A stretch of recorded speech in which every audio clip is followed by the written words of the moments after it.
Welcome to the 15th lecture of the lecture series on international arbitration practice. We have been looking at various components of an arbitration clause.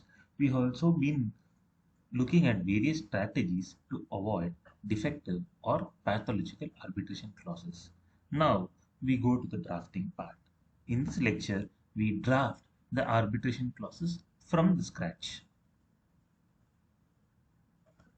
Before we start drafting it, please recollect the differentiation we made between main components of an arbitration clause and the other components. We carry forward the same distinction in this lecture by drafting first a simpler arbitration clause containing the main components first. We use the same template to draft a more comprehensive arbitration clause in the next lecture. Another thing that you would recollect is the checklist we did.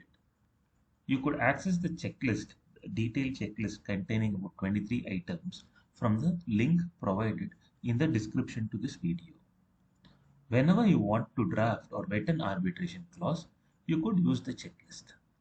But while drafting the main components, we will focus on only certain items in the checklist. These are as under. 1.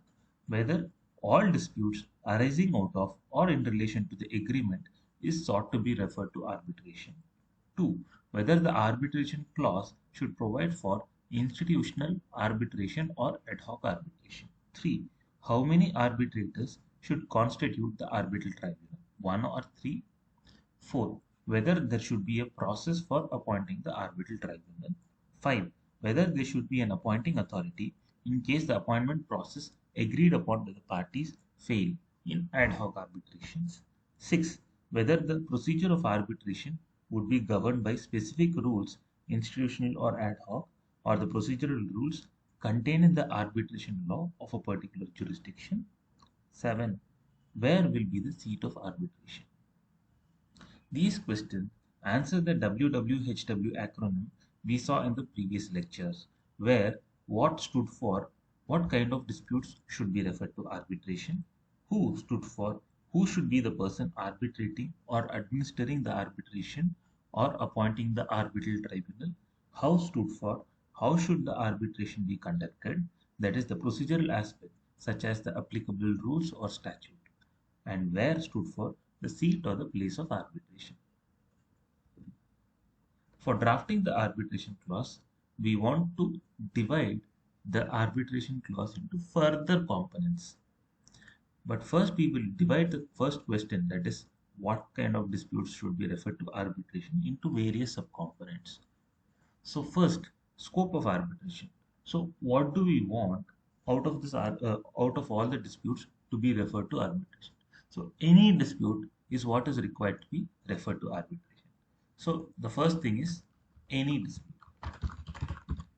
Next, what about the disputes that are covered? I mean, between whom should the disputes be referred to arbitration? That is the disputes between the parties. So we write that.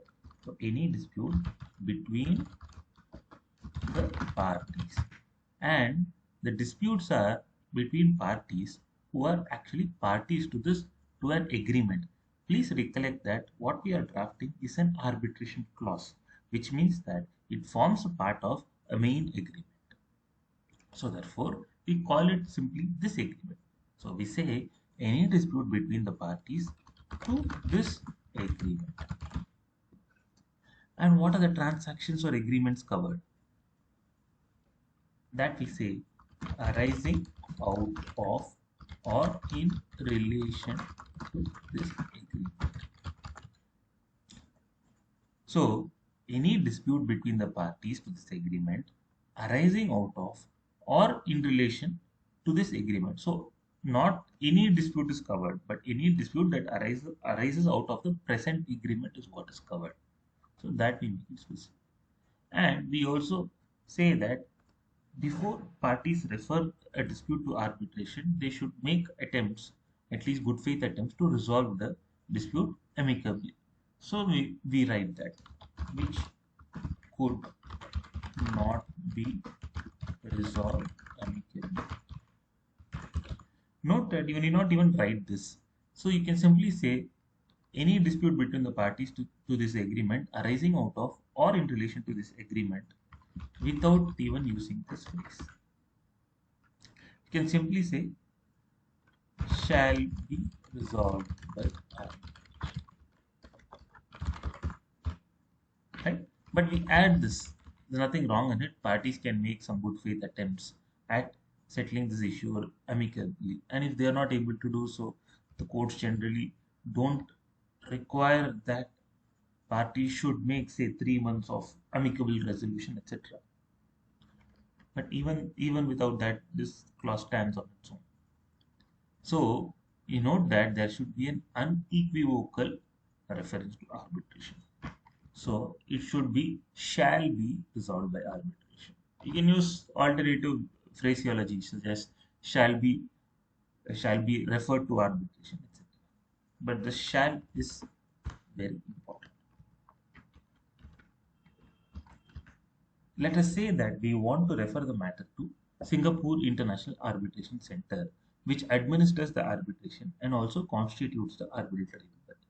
So the remaining portion of the arbitration clause can be drafted like this: by a sole arbitrator. So we want this matter to be resolved through arbitration by a single arbitrator. You can use even single arbitrator, but sole arbitrator is the standard phraseology used. So therefore we retain that. And in accordance with the arbitration rules of the Singapore International Arbitration Center and the place of arbitration in or at Singapore. Then we add the language component, which although is not a main component, but still it makes sense in international transactions where parties' native tongue might be more than one. The language of the arbitration shall be. I think this is a simple arbitration clause which covers the entire main components of the arbitration clause. It answers the WWHW question, if you note, because the first W stands for what. So what kind of dispute should be referred to arbitration? This clause says all disputes arising out of or in relation to the agreement shall be resolved. Then who should be the person arbitrating or administrating the arbitration? That is the Singapore International Arbitration Center would be responsible for constituting the tribunal, and the arbitration would be resolved by a sole arbitrator. Then how should the arbitration be conducted? That is a procedural aspect would be as per the Singapore International Arbitration Center's arbitration rules, and where that is the seat or place of arbitration would be Singapore. So this small clause covers the entire main components of the arbitration clause. So that's all in this lecture. In the next lecture, we would expand on this clause by also covering the other components. Bye bye and stay safe.